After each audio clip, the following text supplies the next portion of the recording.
Hello, this is the Net Hero podcast. I'm Sumit Bose, and this podcast is all about business and doing better for the planet.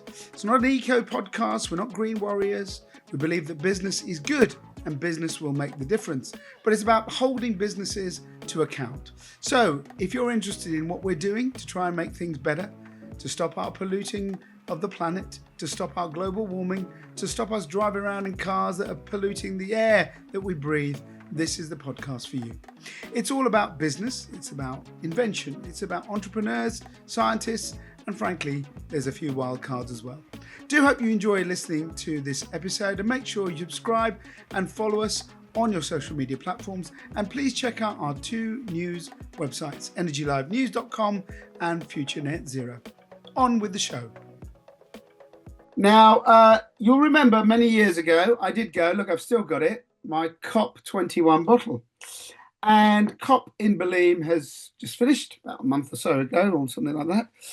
And I would say it wasn't great. There's been lots of stuff that's come out of it. You've seen all the coverage we've done, and you've seen the news. There was a fire, there was protest by Indigenous people, there was controversy about building a road right through the middle of pristine Amazonian rainforests.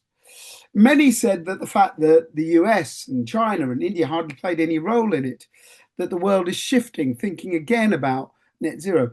Is it time for COPs to basically be wound up? Or is there another side to it, which is actually there isn't anything much better? There isn't anything there to help the energy transition in a time where it kind of needs, I wouldn't say life support, but it certainly needs some help. Well, that's something we're going to discuss today with a man who's spent time in business, who's spent time now looking at this whole issue. And I'm delighted to say, joined by Lord Adair Turner, who is chair of the Energy Transitions Commission. Lord Turner, how are you? I'm very well indeed, thank you. Well, we did meet decades ago, but we won't go there. But you had a career in business. Before we talk about what you're doing now, where do you see the state of business and its relationship with whether you call it climate change, sustainability, net zero? Because if you look back to the pandemic 5 years ago, it seemed to usher in a real consensus of everyone going, right, we're going to cut emissions, we're going to sign up to it. And then the reality of the Ukraine war, the realities of economic financial pressures has made a lot of things take, whether you say a backward steps or certainly slowed down the pace of this. So as someone who's spent their career in business, what do you think business's attitude is towards net zero and sustainability right now? Well, it's a good question. I don't think the pandemic was in itself crucial to business on a large part embracing the climate imperative. I think what happened was after the Paris Climate Agreement, which was COP 21, 10 years or so before the latest one that we've just had. Following that, there was an increasing level of ambition in business to say, yes, we accept that we do need to limit global warming to well below 2 degrees centigrade. We do need ideally to limit it to 1.5. And what you had for about 5 to 7 years after the Paris Climate Agreement of 2015 was more and more businesses making net zero commitments. Some of them just off their own back, many signing up to what are called science-based targets through the Science-Based Target Initiative. You had financial institutions joining the Net Zero Banking Alliance or the Net Zero Asset Owners Alliance. And by 2020, people were very confidently talking about, look at how many thousands of companies or financial institutions across the world are lined up to net zero. And it was a gradual takeoff. And it reflected a sort of cyclical relationship between countries and companies, where countries made more aggressive targets. Remember that in the UK, we didn't have a net zero by 2050 target till 2019. Correct. When I was the first chair of the Climate Change Committee back in 2008 to 12, the commitment then was an 80% reduction. That became a 100% reduction. So what you get for about really 6-7 years after the Paris Climate Agreement is it all seems to be going in the direction of increasing ambition. Increasing ambition and also increasing confidence that the technologies exist that will enable us to get to net zero. What then happened after the Ukraine crisis was a greater awareness of, very short-term energy security issues. We Yeah. have had the political backlash in the US. We now have a US administration that doesn't believe in climate change. You have had the fragmentation in the UK of the cross-party political consensus. And in that environment, you have had some companies pulling back from some of the targets that they'd set, some financial institutions. But on the whole, in Europe, and I think Europe is different from the US here, not a wholesale rejection. We're certainly not seeing in the companies that we deal with a switch to people saying, well, that was all rubbish. We're not doing anything about Yeah. it in future. What we do see is companies which had signed up to limit, to reduce their emissions in a way compatible with the global climate limit of 1.5 degrees centigrade, saying, but hang on, I look around the world and lots of other people aren't doing that, so I've got a problem if I've alone. So what we're getting is a recalibration of targets, but across the most of certainly European companies and financial institutions. It's not a rejection. It's still a determination that responsible businesses should play their role in meeting the Paris commitment of well below 2 degrees centigrade limit, even if sadly, scenarios where we limit it to 1.5 degrees are almost impossible to imagine now. We could take the view, and I hear what you said, and it's probably a fair view, but there is another view, which is the view of the other parts of the world, right? The view of Africa, the view of Asia, the view of Russia, or whatever people may think of Russia and its role, the changing kind of demands of global energy that have happened in the last few years. You talk a lot about where Western Europe, and yes, a lot of what you've said is absolutely spot on, but even in Europe, there is some fragmentation in parts of Europe about which way to go and which power sources to use, and there isn't the consensus that was. Where do you see it when you were there in South America, you were there at COP? The more global view, particularly the Asia-Pacific view, that view, where are they sitting on this commitment? Because I've seen changes, and I get stories that saying people are rowing back, they're going towards LNG again, they're going towards securing their own energy sources. So do you see it still very much being, if America's pushed away, is it mainly still being driven by Europe, or is there No, I don't enough think that in is true. Southeast Asia? And by the way, the one thing I disagreed with what you said Yeah, earlier about COP in Belém was that the Chinese and the Indians weren't there. The Chinese in particular were there in massive quantities. doing deals. The China pavilion was Yeah, by far the biggest pavilion, absolutely packed full every day, full of Chinese entrepreneurs and companies with new technologies. So look, here's the Chinese position. go on. China has never accepted that it should have a target which is compatible with a limit of 1.5 degrees centigrade. And I've discussed this at the most senior level in Chinese climate leadership. They say that what they're doing is compatible with limiting global warming to well below 2 degrees centigrade if everybody else does the same. Now, you can debate that. There are debates about whether what's called their national determined contribution is sufficiently tight. But certainly, whenever you go to China, you are engaged in a debate which starts with the assumption that climate change is a big issue, that we have to solve it, that China will play a role in solving it. Yeah, And actually, one of the most dramatic things that's happening at the moment, if you go to talk to the leadership of science-based target initiatives, they're getting a whole flow of Chinese companies signing up to science-based targets. And I know lots of Chinese companies which are very, very serious about reducing their emissions. China has a clear target, which it will meet, to reduce emissions by 7 to 10% by 2035 and to get to net zero by 2060. Indeed, broadly speaking, China's model of behavior is always under promise and over deliver, right? They tend to put forward limited promises. Yeah. Yeah. That 7 to 10% by 2035 is not nearly enough to put us in a world of well below 2 degrees centigrade, but they'll overachieve it. So look, China is totally engaged in this. Russia isn't engaged at all, right? Yeah. Absolutely not.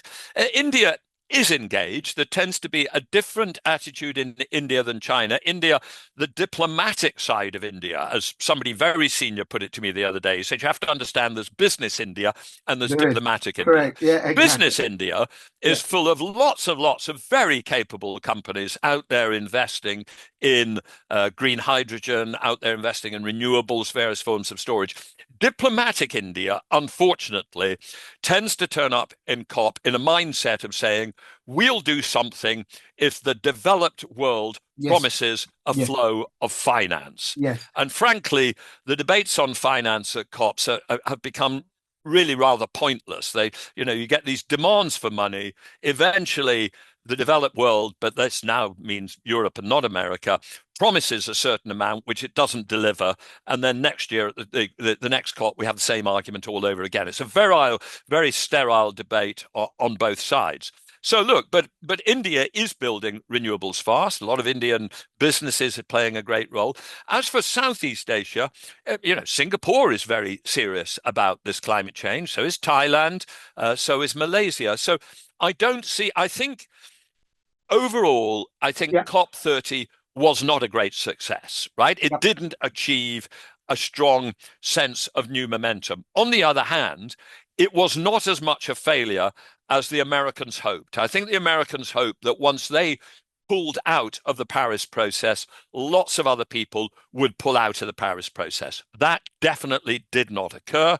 Almost every country in the world, apart from the US, was represented at COP, reaffirmed that it does want to deal with this climate change problem. We didn't have the concrete actions which could agree to take us forward, which was a disappointment, but we didn't see a wholesale rejection of progress. And I absolutely don't see that in China above all, which is a country I go to several times a year. Do you think COP has had its day? I think there's a In strong its current argument. form? Let me Yeah, caveat in its that. current form. Yeah, in its Look. current form. Some people say there are two COPs. Yeah. There's official COP, which I'm not part of, right? Where a whole load of people negotiating countries I remember that in with large Glasgow. delegations sit in these rooms and they spend the first day arguing about what the agenda will be.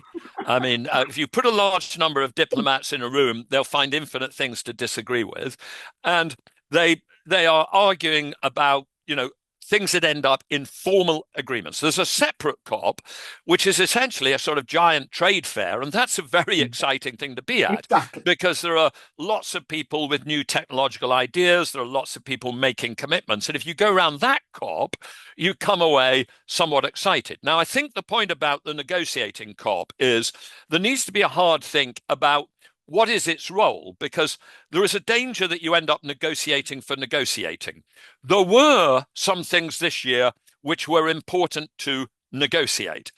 We have, for instance, what's called the final agreement on how a thing called Article 6 work, which allows carbon credit trading between countries. It was important to formally agree those rules. But you could say that part of the reason why it wasn't a success was it wasn't clear what a success would be. You don't need always to negotiate a lot of stuff. And I think we need to have a presidency that has the guts to say, this year, there isn't all that much to negotiate. So the official COP is going to be sort of downsized and slimmed. And our main focus is going to be either on the trade fair COP or the intermediate, which is coalitions of the willing, different groups of countries getting together and saying, we're not going to get 190 countries to agree on this, but we 20 agree, for instance, to have a carbon pricing regime, which could help drive decarbonisation of heavy industry. So I think, and I hope, under next year's COP, there will be some thinking about how to make these things as effective as possible. That will, of course, be complicated because another sign of the imperfections of these diplomatic processes The one thing that COP had to agree with was where the next COP was going to be. And they couldn't agree with that, so they made it a joint COP between Australia and Turkey. So you can see that a And none process of that which makes any which sense. finds it difficult to agree where the next process occurs is by definition an imperfect process. Though I would say this, Summit, you have to step back and say this is a process which depends on unanimous agreement between 190 countries, some of whom are at war with one another, Yes, and lots of whom have fundamental disagreements with one another. of At one course. level, it's amazing when it's a success. It's amazing when we get a success and a commitment like Paris. So you've got to Oh, measure I the get that. success I of get that. this against a reasonable expectation in a world which doesn't have and will never have a sort of benevolent global government system pulling it all together. But my point is this, and I think you've sort of hit it there. And when I talk to businesses, right, and they find these things, and I'm sure you've seen it. I saw it on a small scale in Scotland. But it's ridiculous that you fly thousands of people in. It's ridiculous you have all these hotels and you have all this carbon. You've got a ridiculous thing of a cop being in one southern hemisphere country and part of Asia or Europe for the next one. Some are saying, why don't we just ditch the political side of it and actually go to the people who are making all the real decisions, which is the multinational companies. If you get your Apple, your Google, your Ford, your BYD or whoever, and you get them together and say, right, you lot, you are trading all around the world. Why don't you start to reduce the emissions? Why doesn't the Well, Levi's get together? up to a point, and I think it is very Yeah, go on. important to have business commitments, but never fool yourself that will be sufficient. Let's talk, for instance, about, shipping. Yes. Shipping is an industry where we know how technologically to get to net zero. Yeah. But we know that you will, when you've gone to net zero, when you've switched from, say, marine fuel oil to methanol or ammonia as the fuel oil, Yeah. shipping will be more expensive, right? We don't have, unlike in, say, electric vehicles, where electric vehicles are going to be cheaper than internal combustions. They're just a fundamentally better technology. In Yeah. shipping, the new technology will be more expensive. That doesn't matter to consumers because shipping is such an unbelievably efficient thing that the cost of shipping is a minute part of end products. If the shipping freight rate doubled, what that would do to the cost of a pair of jeans made in Bangladesh and bought Yeah. in London Yeah. would be so small nobody would ever notice. So Hmm. we have the technology. There isn't a problem about going in the direct direction. But one company can't go alone because although the impact at the consumer level is small, at the Yes. impact of a shipping freight rate, it is large. It will be more expensive to run a ship on methanol or ammonia. So one company alone can't say, I'm going to do it if their competitors don't, because otherwise they'll be out of business. So you do need an international agreement and ideally an international carbon price, which is what the International Maritime Organization has got close to putting in place, though unfortunately was undermined by the intervention of the US in the London meeting 2 months ago.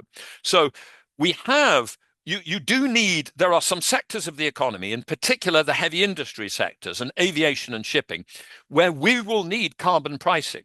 You need the action of governments to create a price of carbon Yeah. in order to make the new solution cost competitive. So I always think it's important to stress this point. Business can't do it alone. What business can do is show that it is willing to act if there are policies that enable us to act. We need businesses in all these sectors, and many of them are telling the policymakers, please introduce a carbon price, because then it will be economic for my business to do the decarbonisation that I want to do.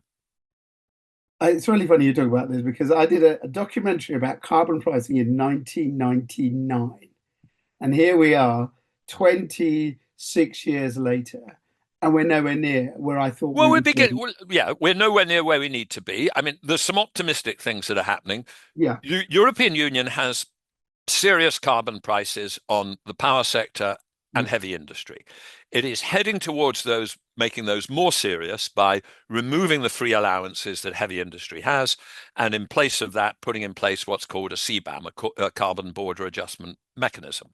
And when I go to China and when I go to India, um, if you put to them the argument, which I do, look, this is the only way that we Yeah. can decarbonize our heavy industry. If you want us to meet, you know, commitments to decarbonize before you decarbonize, we can only do it if we have a carbon price.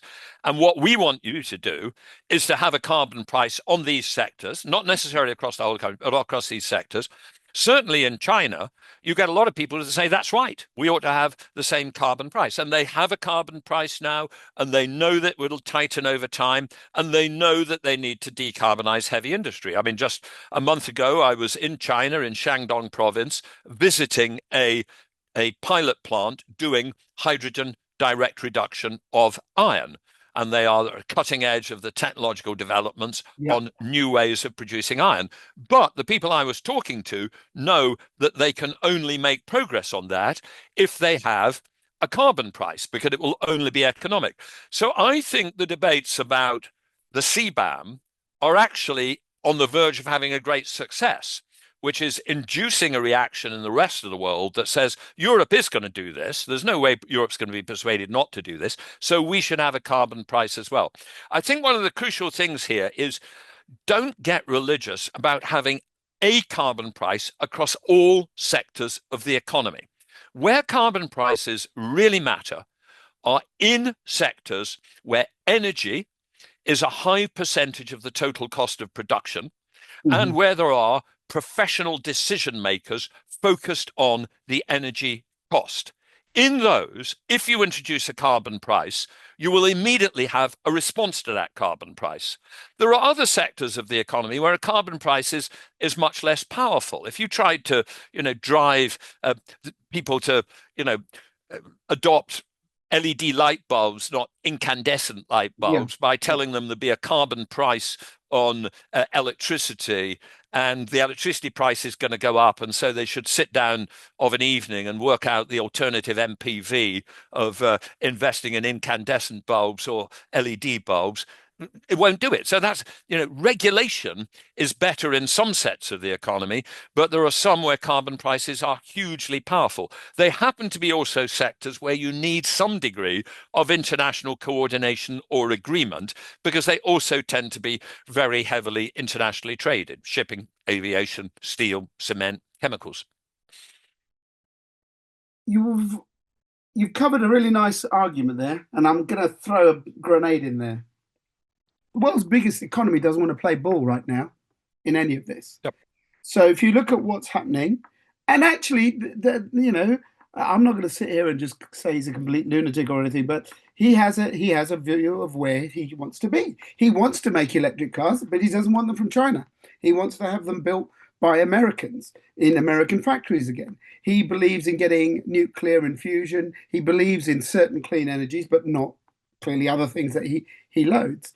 So if you look at where the market signals are coming for the world's biggest economy, which is still dwarfs everything else, are you worried that all of this kind of cohesive thought you've talked about, the idea that if you set this price, then China would play ball, maybe India would play ball, that actually if America's still, who knows what direction it will be in 3 or 4 years, but if in these next couple of years, if America just says, right, actually we're still not playing this game, that will deter others. I'm not so worried it'll deter others. I'm worried that it's a factor in itself, and it might slow down others. Look, let's be clear. Yeah. When Donald Trump was elected, I sort of immediately added maybe 0.1 degrees centigrade to my subjective Yeah. expectation of what the global temperature might be in 2050. And Yeah. a year later, I've probably added 0.2 degrees centigrade, because the Trump policy on climate has been even more irresponsible and even more, in my opinion, irrational than I anticipated. And, you get some people who say, oh, it doesn't matter. There are cities and states still, US states, Yeah, US yeah, cities still yeah, on board. yeah, Look, it does matter. I think when bad things happen in life, sometimes you have to face bad things and admit that they're bad things. And this is very bad for the state of the climate. And there are some people around the world who are going to die as a result of this from the floods and the yeah, droughts that come from climate. That's a simple fact. So Donald Trump doesn't believe in climate change. I don't. I would disagree with you that he wants to be EVs and then made in the US.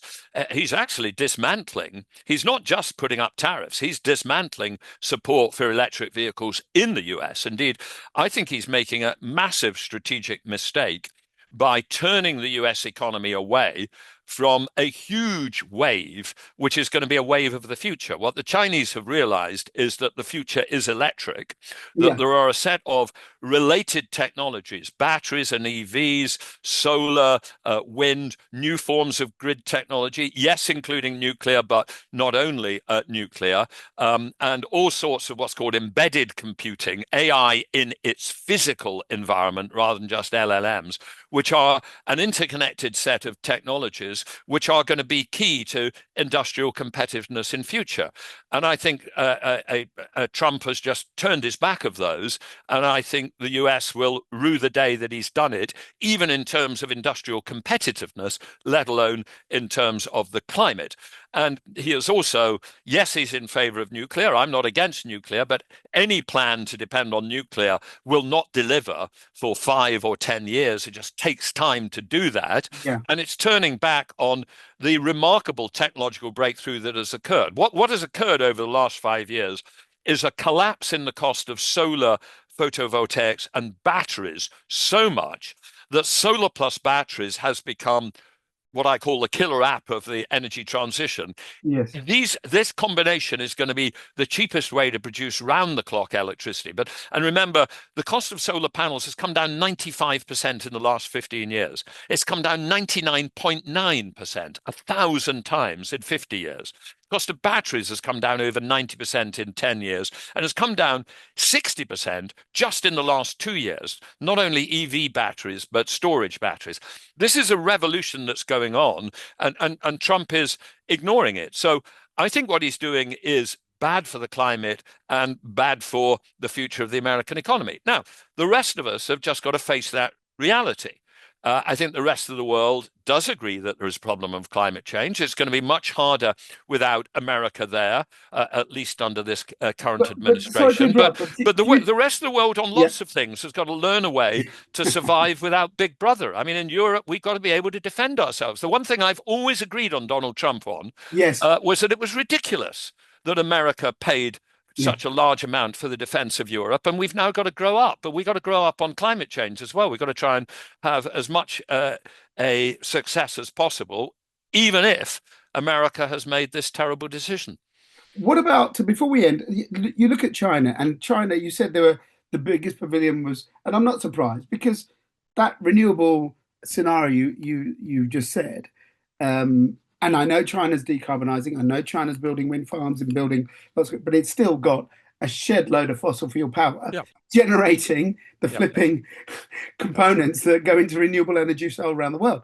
So the British government is looking at possible lithium mines in Cornwall. Loads of countries are looking at critical minerals, etc. This is the other point, which is this transition, and you've clearly outlined your case that it's still going on, but is this transition really going to be driven for the economic benefit of the Chinese and we're still the consumers, or can it be more balanced Yeah. so that other nations can start to do the fundamentals of creating supply chains Yeah. in their own countries? Yeah, a very good question. And just to start with, it's very important always to say two things about China. People tend to say one or the other, but you must say two, right? One is it is the biggest emitter in the world, and it now has higher per capita emissions than Europe or the UK, and that unless it commits to a faster pace of emissions reductions, we will not meet well below 2 degrees centigrade, whatever the rest of the world does. On the other hand, China is the developer of all the technologies which can help us solve this problem, 100%. and it is deploying them at a stunning pace, and it should be deeply respected for its technological leadership and its strategic vision. When I'm in China, I very carefully say both of those things. And of course, actually, like most places in the world, people respect you if you're honest. I mean, Yeah, if you're true. sycophantic and only Yeah. mention the second, you will get, they won't respect you. And if you just attack them and don't mention the second, they won't respect you. Now, the second is this extraordinary technological leadership, which at one level is fantastic for the world. It means we can buy solar panels, wind turbines much cheaper than we were before. Yeah. And many countries in the world will simply do that, countries which don't have a manufacturing base. But if you're Europe, we've got to say, well, we don't want to just buy everything from China. We've got to try and think about, are there supply chains where we can continue to be competitive? I think we've got to draw a distinction. I think it would take a enormous amount of money, and it would still fail for Europe to try to subsidize its way to Yeah. a solar PV manufacturing Yeah. system competitive with China. And I don't think we need to. But solar panels are a plug and play technology. They're a standalone thing. It doesn't matter if we primarily import those. On the other hand, electric vehicle batteries and electric vehicles. There is a lot of employment in the European automotive industry. They tend to go together. The batteries are sufficiently heavy that they tend to link together. We should want to have a vibrant EV and battery manufacturing in Europe. Now, we've then got to be intelligent about how we do that. And by the way, doing that may need to require inward investment from Chinese companies, perhaps in JVs with European countries. For instance, we've seen the JV in Spain between Stellantis and CATL Yeah. Yeah. to build batteries. Let's remember, we are technologically behind the Chinese in these technologies, right? I mean, I saw something the other day from Volkswagen putting more investment into China because they were saying quite overtly, this gives us better access to cutting edge technology in EVs than we sadly have in Germany. So as a continent, we have allowed ourselves to get behind. When China was behind in the 1990s, one of the things it did was use very successfully inward investment, often in the form of JVs, to achieve technology transfer. So we should be thinking about that and other strategies. We need to strike a balance between, on the one hand, we want our consumers to enjoy electric vehicles as cheaply as possible. And we Yeah. mustn't tell them you've got to have an electric vehicle, but you've got to have a very expensive one because that's the only one our automotive industry knows how to produce. So at one level, that pushes you towards saying, well, just import these. On the other hand, we want to preserve a European automotive manufacturing business. We've got to strike a balance. We've got to look very carefully at all the tools, and we must be open to that involving elements of Chinese inward investment, as well as other tools of supporting our domestic industry. To conclude, you sit at this junction, which we've just really wonderfully covered in this last 25 minutes. Where does the next 5 years go? Because 2030 has been banded as the biggest marker of where we're going to be. Now, you could say, actually, does it really matter? You could get another technology leap. You could have AI playing a very big role, speeding up the transition. But nearly everyone says, 2030 is kind of your litmus test time. Is the next 5 years, bearing in mind where we've discussed about America, is it really a transition that what you're saying is it will be led by China? We're playing second fiddle, but we'll have to adjust levers to play along with this game because otherwise we're going to be left behind? Or do you see this as actually it's a reset and there will be now a renaissance in Europe and other parts of the world to try and be part of this by leading and not following us just as consumers? Well, look, at the ETC, we're going to do something over the next 6 months, which is to really work out what the world and what different regions of the world have to do to go from the current trajectory that we're on, which would end up with global warming at maybe 2.5 degrees centigrade to the mid-century, and what you have to do in series of steps to get it to well below 2 degrees centigrade, which is still achievable. Part of that is what we call turbocharging clean electrification, going even faster with the rollout of renewables, the electrification of our economies. And there, I think all countries will contribute to that. I think in Europe, it's interesting. The main challenge is not decarbonization of the power systems, it's electrifying faster. It's a very interesting challenge.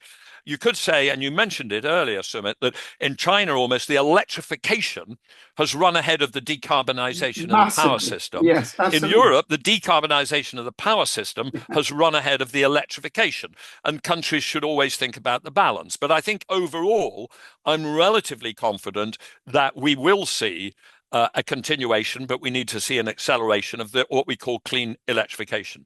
But we also need to see, if we are serious about well below 2 degrees centigrade, action on the heavy industry, and their carbon pricing is really fundamental. We've also got to see action on things like methane. Methane is a rather technical issue, often discussed, but we are way off target for what people say is achievable. And a lot of that is about what oil and gas companies have got to do. So, look, we've got to be systematic about what has to happen, and it's a different balance in different areas of the world. But I believe that we can see an acceleration of action. Even if the US is not doing it at the moment, I think we could see a simultaneous acceleration of action in China, in Southeast Asia, in India, and in Europe. And I actually think those are the countries that need to be talking, along with Brazil and major Latin Americans, about how we maintain momentum in this period where the US is not there. Some things will inevitably happen. Look, the internal combustion engine is dead. We just haven't buried it yet. Yeah. It's a inherently inefficient technology. It's been wonderful what the engineers have done with the internal combustion engine in the 100 years where we had to have it Still sounds great, but yes, because we you're didn't absolutely right. Yeah. have Yeah. a good enough battery. But now that we've got a good enough batteries, Yeah. everybody's going to buy EVs because they're better, they accelerate faster, they're more efficient, they're cheaper to run. I've got one. Yeah. I wouldn't go back. Sometimes you get Yeah. a technological revolution, and some people can't see it coming, but that's inevitable. Other bits are harder work. Getting rid of gas boilers and replacing with heat pumps is a genuinely more tricky challenge. But I think we will see the continuation of Europe committing to its emission reduction targets. But I also hope that we will see it managing to develop an industrial strategy which does have a role in some of the supply side of this economy as well as just the demand. So electrification, in summary, is still on. It's Oh, definitely. electrification. Look, electrification is inevitable, right? I mean, there's a question of how fast it happens, but it's quite interesting. Electricity, it's this technology. We've had it around. We've been using it extensively way back, starting significantly in the 1890s, but it's about to go through a very, very major renaissance. It is in a sense the wonderful technology. It's completely silent. It's Yeah. zero emissions at the point of application, and zero every other form of a pollution impact. It can be made zero emissions upstream. And it is a technology where we're only just at the beginning of working out how to use it in the most efficient fashion. There's huge potential to improve the efficiency of electric vehicles, the efficiency of electric motors.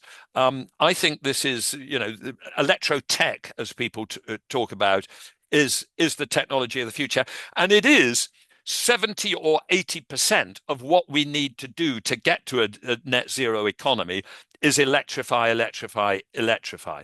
Incredibly important that we also focus on that remaining, 20 to 30%, the difficult stuff, which Mhm. still requires the manipulation of molecules, whether they be carbon-based molecules or hydrogen. So we must never forget that. But it is also the case that 70 or 80% of what we've got to do, and we will do, and the question is simply how fast we do it, is build much bigger electricity systems doing much bigger role within our economy, powered entirely either by renewables or by nuclear. Well, this is the last podcast of the year, and you've ended it with an electrically charged, very positive end, Lord Ted. I'm very glad for that because you took all my cynical barbs and you've battered them away. Good. I'm glad I've cheered everybody up before we thank you so much for your time today. Really appreciate it, and a really interesting tweet to you on where we are. Thanks for coming on the podcast. Great. Okay. Thank you very much indeed. Bye-bye. And just so I can say goodbye to our audience, thank you so much for listening over the last year or so. Tell us what you think about what Lord Turner has said. Get in touch on social media. We'll see you in the new year. My thanks to Rob and Zoe for all the production over the last 12 months, and we'll be back in January.